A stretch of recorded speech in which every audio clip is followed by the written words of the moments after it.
Akhir dari film ini akan membuat kalian marah. Gue yakin 100%. Halo semuanya, nama gue Andre dan kali ini gue akan merecap sebuah film berjudul Mystic River. 3 orang anak kecil sedang bermain hoki di daerah perumahan mereka. Sayangnya karena Dave memukul terlalu kencang, bolanya masuk ke dalam saluran air sehingga mereka tidak bisa melanjutkan permainan. Anak paling keras kepala dan bisa dibilang cukup bandel bernama Jimmy. Saking bandelnya bahkan karena bosan tidak bisa bermain karena bolanya masuk ke saluran air, Jimmy mengajak Dave dan Sean untuk maling mobil. Tentu mereka berdua tidak mau karena takut ketahuan. Karena sudah tidak tahu mau bermain apa, mereka bertiga iseng menulis nama mereka masing-masing di semen yang masih basah. Datang orang mengaku bahwa dia adalah polisi. Orang ini memarahi mereka bertiga karena sudah merusak properti pemerintah. Orang ini menanyai di mana mereka bertiga tinggal. Setelah itu anehnya hanya Dave yang dibawa sementara Jimmy dan Sean dibiarkan pergi. Karena merasa aneh, Jimmy dan Sean memberitahu ke orang bahwa Dave dibawa oleh polisi karena telah menulis nama di semen basah. Pack of punks, huh? In. You kids go tell your mothers what you've been up to. How do you know it was a cop? Because it had a gold badge. Could you see anything on the badge? Tentu sangat aneh karena sejak kapan hanya dengan menulis nama di semen orang bisa ditangkap, apalagi itu adalah anak kecil. Ditambah seharusnya polisi menggunakan seragam dan mempunyai lencana, tetapi apa yang dideskripsikan Jimmy dan Sean tidak menggambarkan polisi sama sekali. Dan ia bertanda Dave diculik. Lebih parahnya Dave bukan cuma sekedar diculik. Selama 4 hari di siang, sore, dan malam, dia dilecehkan oleh 2 orang dewasa. No more.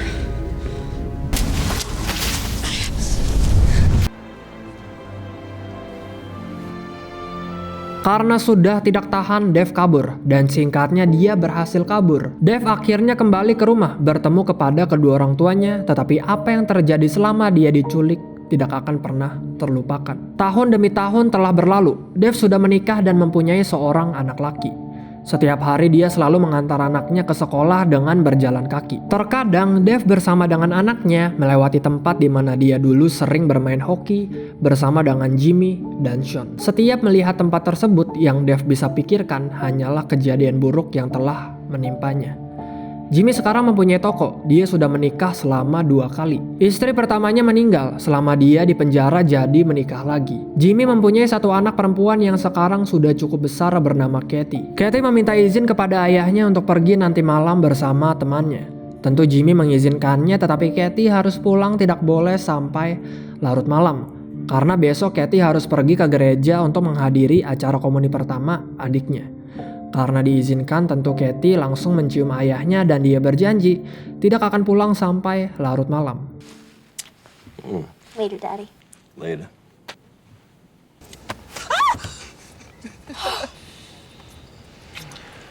Katie masuk ke dalam mobilnya dan dia dikagetkan oleh pacarnya bernama Brandon. Jadi Katie diam-diam mempunyai pacar. Katie tidak mau memberitahu ayahnya karena ayahnya agak sedikit membenci keluarga Brandon.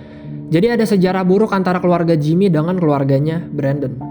Sean sekarang bekerja sebagai detektif. Dia selalu dipartnerkan oleh temannya bernama Whitey. 6 bulan yang lalu, Sean baru saja ditinggalkan oleh istrinya dengan alasan yang tidak begitu jelas. Jadi bisa dikatakan baru-baru ini dia lagi galau karena ditinggalin sama istrinya. Tetapi Sean tidak putus asa. Dia yakin pasti istrinya akan menelepon dan memberitahu alasannya kenapa bisa pergi. Malamnya, Dave bermain ke bar untuk meminum bir bersama temannya. Tiba-tiba datang Katie bersama dengan teman-temannya tampak bahagia sampai berdansa di atas meja. Dave merasa terganggu akan kebisingan yang diakibatkan oleh Katie serta teman-temannya. Tetapi karena Dave mengenal bahwa Katie merupakan anak dari teman kecilnya yaitu Jimmy, Dave membiarkan Katie bersama dengan teman-temannya berdansa. Known her since she's a kid. I fucked up. Dave pulang pukul 3 pagi dalam keadaan tertusuk. Tentu istrinya yang bernama Celeste terkaget karena suaminya berdarah-darah. Dave menjelaskan bahwa dalam perjalanan pulang dia sempat dirampok. Dave melawan perampok ini. Dave memukul perampok ini beberapa kali sampai tepar ke bawah, tetapi sayangnya dia tertusuk. Celeste pun membersihkan luka milik Dave. Sembari lukanya dibersihkan, Dave berkata bahwa dia sangat marah kepada perampok ini. Dave berpikir karena dia sempat membenturkan kepala perampok ini ke aspal, mungkin sekarang perampok ini sudah mati di tengah jalan. Celeste menenangkan Dave, jika perampok ini meninggal maka memang dia berhak untuk meninggal karena siapa suruh merampok seseorang. I went off. I might have killed him.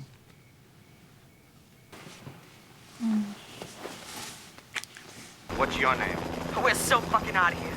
Good luck, man. Besoknya ada seorang anak kecil menelepon 911. Anak ini berkata bahwa dia melihat mobil dengan pintu terbuka dan di dalamnya terdapat banyak sekali darah. Dia menemukan mobil ini bersama dengan temannya di jalan Sydney. Anehnya anak ini tidak mau memberitahu nama dia.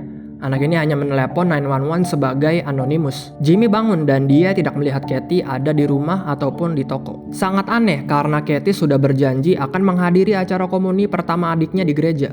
Sehingga pagi ini seharusnya Katie berada di rumah ataupun di toko. Jimmy sudah menelepon rumah teman-temannya Katie, tetapi tetap saja tidak ada Katie di sana. Salah satu temannya Katie yang bernama Eve berkata kalau dia sempat mengantar Katie jam 1 pagi. Eve tidak diberitahu Katie kalau sebenarnya Katie ingin pergi kemana. Datang Brandon bersama dengan adiknya pergi ke toko Jimmy untuk membeli sekotak teh. Sebenarnya Brandon pergi ke sana hanya untuk melihat Katie, karena biasanya di hari Sabtu Katie yang selalu menjaga toko. Tetapi terlihat malah Jimmy yang menjaga toko, jadi Brandon bersama dengan adiknya pun pergi. So Katie worked on Sundays.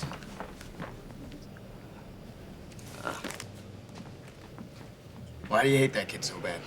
Don't that little mute fucker spook you out sometimes? Whitey dan Sean memimpin kasus mobil yang dilaporkan oleh seorang anak di 911. Setelah dicek, mobil tersebut ternyata milik Catherine Markmum, anaknya Jimmy. Tentu Sean terkaget karena dia mengenal Katie. Katie merupakan anak dari temannya Sean sewaktu kecil. Karena Katie tidak ada, terpaksa Jimmy dan istrinya yaitu Anna menghadiri acara rohani di gereja tanpa Katie. Setelah dianalisis oleh Sean, menurut dia Katie ditembak dari luar lalu tembakan tersebut mengenai bahunya. Katie pun keluar dan kabur ke semak-semak. Setelah selesai acara rohani, Jimmy, istrinya serta anak-anaknya keluar dari gereja. Pas banget polisi berjalan kencang seakan ada suatu insiden yang lumayan parah.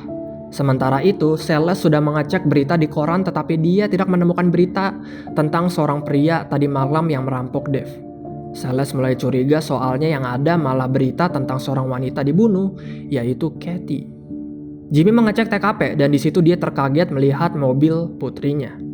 Karena tidak dibiarkan masuk, Jimmy bersama dengan saudara-saudara ganasnya memaksa polisi untuk masuk. Karena tetap tidak dibolehkan masuk, Jimmy menyuruh dua saudaranya untuk pergi mencari teman-temannya Katie untuk mendapatkan informasi apa saja yang berguna. Pesan Jimmy karena ini merupakan teman-temannya Katie, jangan dikasari. This girl's a friend, so don't be hard on her. She in there, Sean?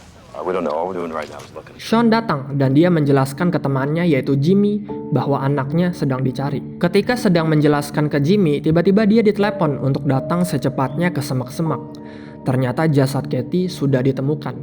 Jika dilihat-lihat, Katie bukan cuma hanya ditembak. Dia dipukuli habis-habisan, terlihat dari badannya banyak memar biru. Sean perasaannya mulai bercampur aduk. Apa yang harus dia katakan kepada Jimmy? Pasti jika diberitahu Jimmy akan marah besar karena putri kesayangannya mati dengan cara mengenaskan. Yeah. What the fuck am I gonna tell him?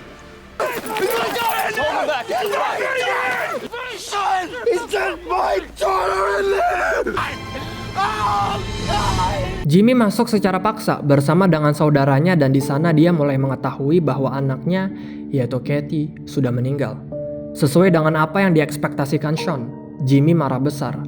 Jimmy tentu tidak terima kenapa tiba-tiba putri kesayangannya mati begitu saja. Whitey dan Sean mulai menginterogasi Jimmy dan Anna supaya mengetahui kronologisnya seperti apa. Jimmy mengandai-ngandai bagaimana jika di hari itu Jimmy yang masuk ke dalam mobil, bukan Dave. Jika Jimmy yang masuk ke dalam mobil, maka hidup dia akan berbeda. Jimmy mungkin tidak akan pernah menikah dengan istri pertamanya sehingga Katie mungkin tidak akan terlahir dan terbunuh. Ngomong-ngomong soal Dave, ternyata Dave menikah dengan sepupunya Anna bernama Celeste. Whitey mulai bertanya-tanya tentang Katie. Anna berkata tidak ada hal-hal aneh yang dilakukan oleh Katie, semuanya normal. Selalu makan bersama di rumah, bermain dengan teman-temannya, menjaga toko setiap hari Sabtu bersama dengan ayahnya, pokoknya kegiatan dia terlihat tidak ada yang aneh. Whitey mulai bertanya kenapa Jimmy pernah dipenjara. Karena hal ini tidak ada hubungannya dengan pembunuhan Katie, Jimmy tentu marah. Jimmy menjelaskan dia dipenjara 16 tahun yang lalu karena merampok. Jimmy bercerita juga bahwa tadi pagi ada anak bernama Brandon Harris pergi ke toko seolah-olah sedang mencari Katie. Jimmy berkata bahwa anak ini bukan pacarnya Katie, karena jika iya, Jimmy pasti tahu, karena kan Jimmy merupakan ayahnya. Say you were in prison? Jesus. Here we go. Bloody. Sorry. Anything at all. Give us a call. The idea that got busted about a year later went the news for his cell. Sean memberitahu Whitey kejadian penculikan Dev. Sean berkata bahwa waktu kecil Dev diculik, tetapi untungnya 4 hari setelahnya dia berhasil kabur. Pelaku yang satu tewas dan satunya lagi di penjara, tetapi setahun setelahnya gantung diri di sel tahanan. Istrinya Sean menelepon, tetapi terdengar istrinya hanya menelepon, tidak melontarkan satu kata sedikit pun yang tentu membuat Sean bingung. Is he with you?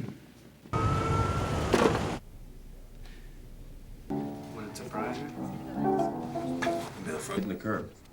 Yes, maybe. Whitey dan Sean bertanya kepada salah satu saksi. Katanya saksi ini mendengar kalau Katie sedang menyapa seseorang. Lalu tiba-tiba terdengar suara tembakan. Bertanda Katie mengenal pembunuh ini karena dia sempat menyapanya. Setelah itu Whitey dan Sean menginterogasi teman-temannya Katie. Whitey bertanya baru-baru ini Katie berpacaran dengan siapa. Awalnya mereka tidak mau memberitahu siapa pacarnya Katie, tetapi dengan sedikit paksaan akhirnya mereka mau memberitahu. Brendan. Brandon Harris. Hey, Jimmy. How you doing? Jimmy pergi ke rumah Dev untuk reunian serta curhat. Jimmy melihat tangannya Dev terdapat memar. Dev menjelaskan kalau memar ini dikarenakan terjepit pintu. Jimmy berterima kasih kepada istrinya Dev yaitu Celeste karena semenjak Katie meninggal, Celeste selalu membantu-bantu di rumah. Setelah itu Jimmy curhat. Dia bercerita sampai nangis-nangis kepada Dev tentang perasaannya baru-baru ini setelah putri kesayangannya meninggal.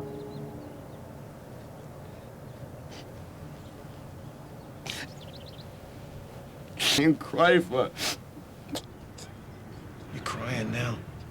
Whitey dan Sean menginterogasi Brandon. Whitey bertanya kapan terakhir kali Brandon bertemu dengan Katie. Sambil menangis, Brandon berkata, terakhir kali dia bertemu dengan Katie yaitu Sabtu malam, sekitar jam 8-an. Saat itu Brandon bersama dengan Katie sedang makan malam di sebuah restoran. Setelah makan malam, Katie pun pergi bersama dengan teman-temannya dan Brandon pun pulang. Ternyata Brandon dan Katie berencana untuk menikah di hari Minggu dan mau memulai hidup baru di Las Vegas. Datang adiknya Brandon bernama Ray dan teman adiknya bernama John. Katanya karena bisu, Brandon dan Ray berkomunikasi dengan menggunakan bahasa tangan. I loved her so much. Doesn't happen once most times. So you and Dave being with us. Di rumah, Sean mulai melihat foto-foto lamanya waktu dia bersama dengan Jimmy dan Dave. Ketika sedang melihat foto-foto lamanya, tiba-tiba istrinya menelepon. Seperti biasa, istrinya hanya menelepon, tidak melontarkan satu kata sedikit pun. Di malam hari, Dave menceritakan sebuah cerita sebelum tidur kepada anaknya. Sambil bercerita, Dave mulai terflashback ke masa-masa di mana dia diculik dan dilecehkan. Celeste datang dan dia berkata kepada Dave bahwa sampai sekarang masih belum ada berita. Dave berpikir mungkin pria yang merampoknya tidak terluka terlalu parah sehingga berhasil lolos. Sean membaca list nama yang melihat Katie di bar. Salah satu nama di sana ada Dave, teman Sean waktu kecil. Di pagi hari ketika ingin mengantarkan anaknya ke sekolah, Dave dihampiri oleh Whitey dan Sean. Dave pun memperkenalkan putranya yaitu Michael ke Sean. Sambil berjalan, Dave bercerita waktu malam dia melihat Katie. Katanya di bar, Dave melihat Katie bersama dengan teman-temannya sedang berdansa di atas meja tetapi tidak begitu vulgar. Dave pergi dari bar tersebut jam 1, sementara Katie bersama dengan teman-temannya pergi dari bar tersebut jam 12.45, 15 menit sebelum Dave. Sehabis dari bar, Dave langsung pulang ke rumah. Katanya dia sampai rumah di jam 1.15. Di sini Dave berbohong karena sebenarnya dia sampai rumah di jam 3 pagi dalam keadaan berdarah-darah. I don't know. A guy watching the girl grab a beer sometime? Yeah, I'd like that, Sean. Whitey mulai mencurigai Dave karena terlihat di tangan Dave terdapat sebuah memar. Berarti bisa saja memar ini dikarenakan memukul seseorang. Ditambah Dave berada di tempat terakhir di mana Katie masih hidup, yaitu di sebuah bar. Jimmy melihat mayat putrinya sebelum dimakamkan. Jimmy berjanji kepada putrinya bahwa dia akan membunuh pelakunya. You guys again. Yeah. Cigarettes. See in a minute. Started again. Stupid, huh? Yeah, painful. Whitey dan Sean pergi ke rumah Jimmy untuk berbelasungkawa. Dave keluar karena dia habis mampir ke rumah Jimmy. Whitey bertanya kenapa tangannya Dave ada memar. Dave berbohong bahwa memar ini dikarenakan tangannya tersangkut di mesin penghancur sampah. Tentu di sini Whitey tahu bahwa Dave berbohong karena penjelasan tersebut tidak begitu logis. Celeste pergi terburu-buru setelah melihat Whitey dan Sean karena takut diinterogasi. Melihat Celeste pergi terburu-buru, Sean mulai curiga. Sean kembali keluar dan dia bertanya sedikit pertanyaan kepada Celeste. Sean bertanya sehabis dari bar, Dave sampai rumah di jam berapa. Karena takut salah, Celeste berbohong. Katanya dia tertidur sehingga tidak tahu jam berapa Dave sampai rumah. Sean bertanya kenapa Jimmy begitu benci dengan Brandon Harris. Jadi dulu Jimmy mengenal ayahnya Brandon, panggilannya Just Ray Harris.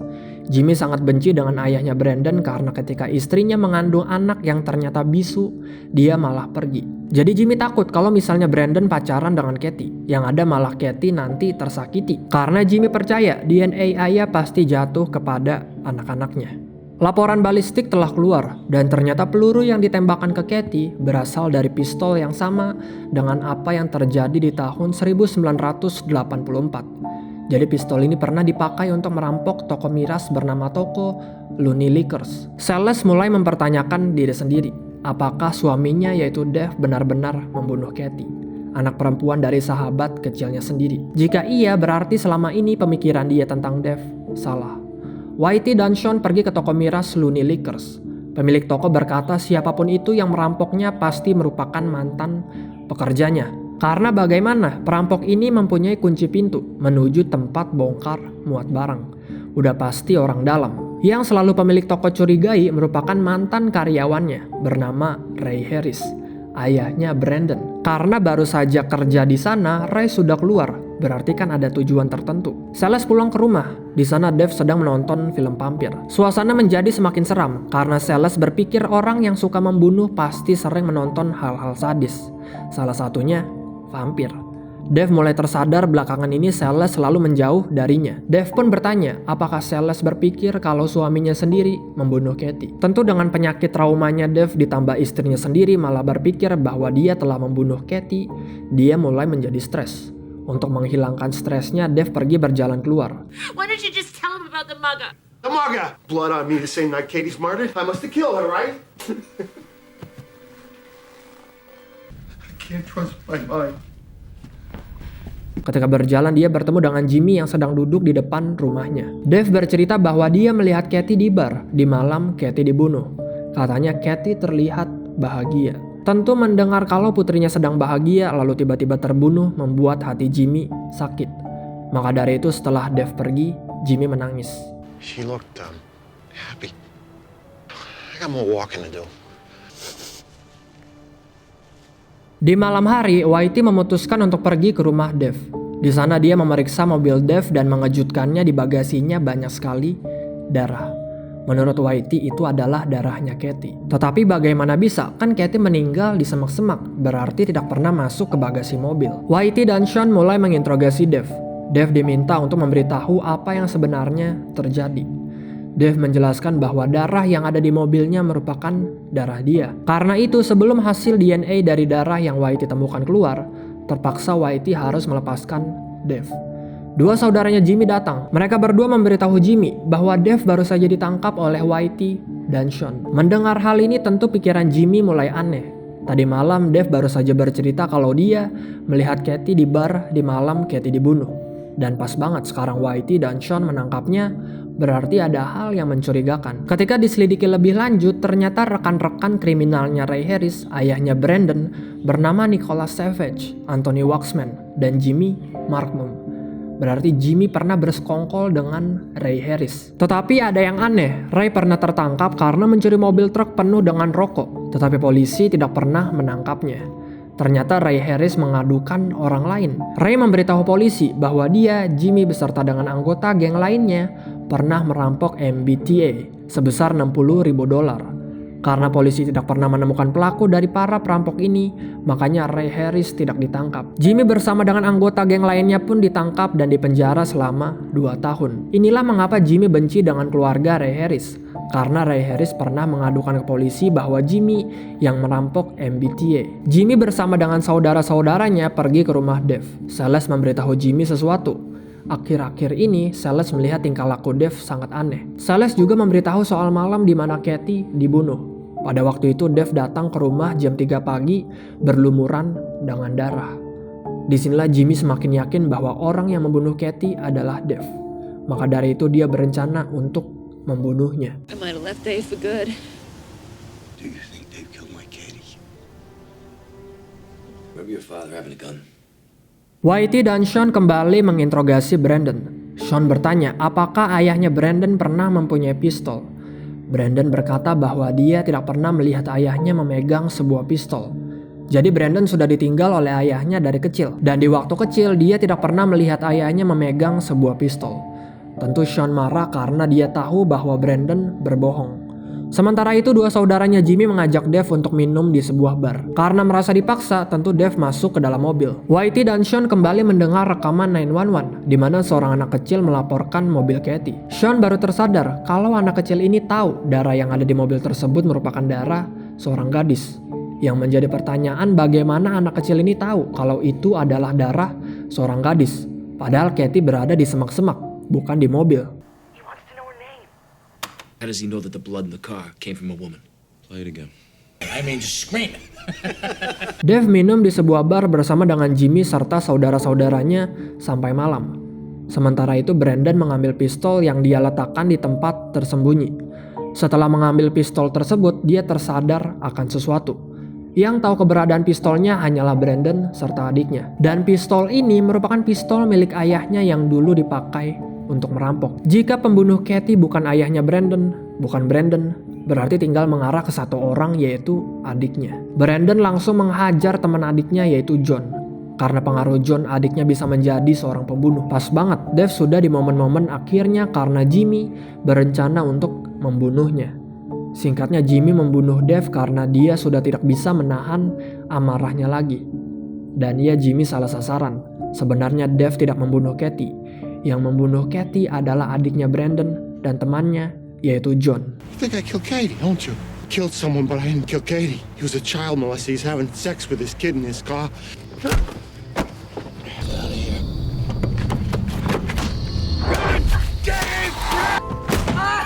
I'm coming back. He fucking punched me. I want him fucking dead.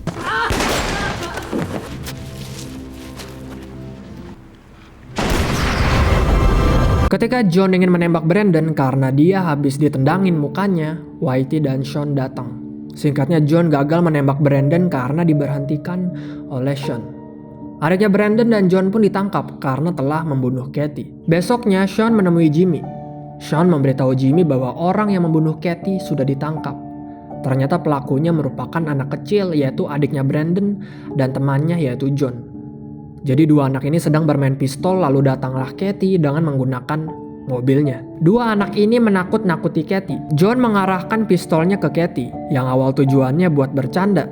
Tetapi tanpa sengaja tembakan terlepas. Lalu tembakan tersebut mengenai bahu Katie.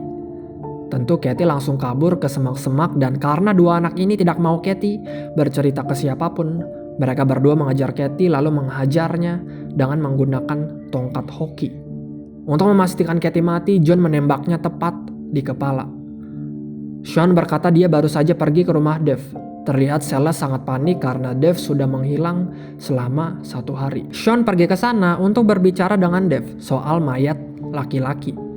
Jadi kepolisian Boston menemukan jasad seorang laki-laki dan ternyata jasad ini merupakan seorang pedofilia yang sudah ditahan selama 3 kali. Bertanda di malam Dave datang ke rumah dengan berlumuran darah, itu dia habis menghajar seorang lelaki pedofilia sampai mati. Lalu mayat dari lelaki ini dia buang ke kota Boston. Sean pun bertanya, kapan terakhir kali Jimmy melihat Dave? We got him, Joe. Right. Katie's killers. Killers, plural. Confessed a couple hours ago.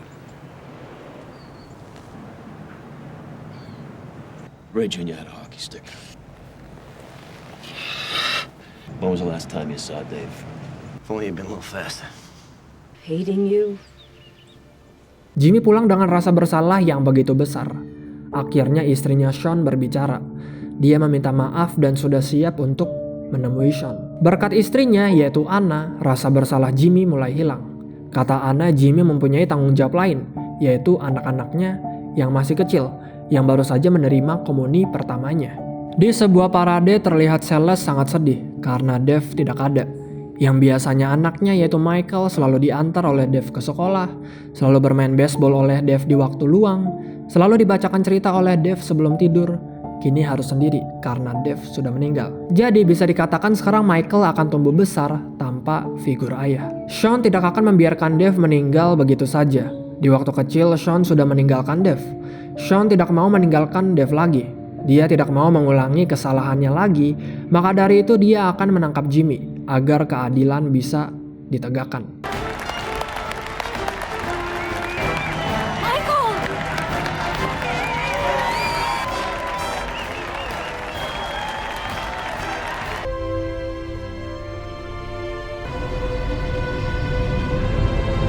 Terima kasih yang sudah menonton, jangan lupa untuk share, like, dan subscribe. Sekali lagi terima kasih guys, dan sampai jumpa di video selanjutnya. Satu pesan buat gua, jangan pernah menjadi orang seperti Celeste ataupun Jimmy. Dua orang ini merupakan dua karakter yang sangat gue benci di dalam film ini.